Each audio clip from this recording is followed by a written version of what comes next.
গোটা রাজ্যের পাশাপাশি নদিয়ার একাধিক থানার সামনে অবস্থান বিক্ষোভ ও ডেপুটেশন কংগ্রেসের।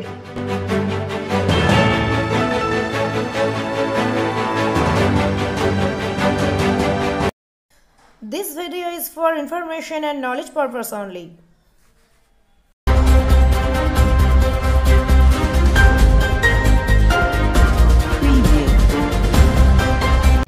কংগ্রেস রাজ্য সভাপতিকে হেনস্থা এবং শিক্ষকদের উপর অত্যাচার সহ একাধিক দাবি নিয়ে নদিয়ার একাধিক থানার সামনে বিক্ষোভ এবং ডেপুটেশন কর্মসূচি পালন করল কংগ্রেস।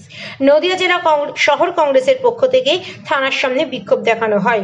পরবর্তীকালে লিখিতভাবে প্রত্যেকটি থানার ভারপ্রাপ্ত আধিকারিকের কাছে বিভিন্ন দাবি দেওয়া নিয়ে একটি করে ডেপুটেশন দেওয়া হয়। মূলত চাকরিহারা শিক্ষক শিক্ষিকারা রাস্তায় নেমে বিক্ষোভ করার সময় তাদেরকে জল দিতে যান জাতীয় কংগ্রেসের সভাপতি শুভঙ্কর সরকার। ঠিক তখন তাকে হেনস্থার শিকার হতে হয় বলে অভিযোগ কংগ্রেসের। পাশাপাশি দিন কয়েক আগে চাকরিহারা শিক্ষক শিক্ষিকারা প্রতি জেলায় শিক্ষা আধিকারিকের কাছে তাদের দাবি জানাতে চায়। ঠিক তখন কোথাও প্রশাসনের তরফে লাঠিচার্জ, কোথাও হেনস্থার মুখে পড়তে হয় চাকরিহারা শিক্ষক শিক্ষিকাদের। এবার সেই প্রসঙ্গ সহ একাধিক দাবি নিয়ে গোটা রাজ্য জুড়ে আজ থানার সামনে বিক্ষোভ কর্মসূচি পালন করলো কংগ্রেস, যার ব্যতিক্রম নয় নদিয়া জেলাতেও।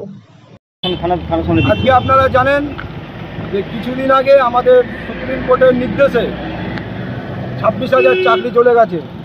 যারা উপযুক্ত, যারা যোগ্য, তাদের চাকরিটা চলে গেছে আজকে এই তৃণমূলের সরকারের জন্য।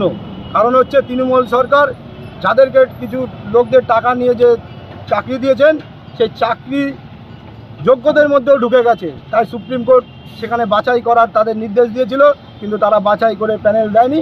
তার জন্য পুরো চাকরিটাই বাতিল করে দিয়েছে সুপ্রিম কোর্ট। সেই বাতিলের ফলে আজকে যারা শিক্ষার্থী ছিলেন তারা ডিআই অফিস ঘেরাও করেছিলেন, কিছুদিন আগে দেখেছেন, কিন্তু তাদেরকে পেটে লাথি মারা হয়েছে, তাদেরকে নির্মমভাবে অত্যাচার করা হয়েছে। তার প্রতিবাদে তারা ধর্নায় বসেছিল, আপনারা দেখেছেন কলকাতায় ধর্নায় বসে আছে এখনও। সেই ধর্নার মঞ্চে আমাদের প্রদেশ কংগ্রেসের সভাপতি মাননীয় শুভঙ্কর সরকার সেখানে সামান্য একটু জল দিতে গেছিল, কিন্তু জল দিতে যাওয়ার পরিপ্রেক্ষিতে আমাদের সভাপতিকে নিগ্রহ করেছে।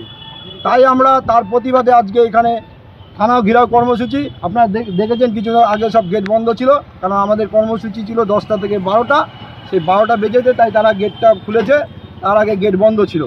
কারণ আমরা চাই আজকে ডক্টর আম্বেদকরের যে জন্মদিন, সেই ডক্টর আম্বেদকরকে স্মরণ করে তারা এই সংবিধানকে মেনে তারা চলুক। আজকে ছাত্রদের চাকরি চলে যাবে, যুবকদের চাকরি চলে যাবে, এইভাবে রাজ্যকে নিচে নামিয়ে দিচ্ছে। তাই আমরা সবসময় চাই পশ্চিমবাংলার প্রদেশ কংগ্রেস এবং সর্বভারতীয় কংগ্রেস তাদের পাশে আছি, থাকবো। ডেপুটেশন দিলেন? আজকে আমরা ডেপুটেশন দিয়েছি, সংবিধান মেনে যেন আমাদের থানাগুলো চলে, তার জন্য আমরা ডেপুটেশন দিয়েছি।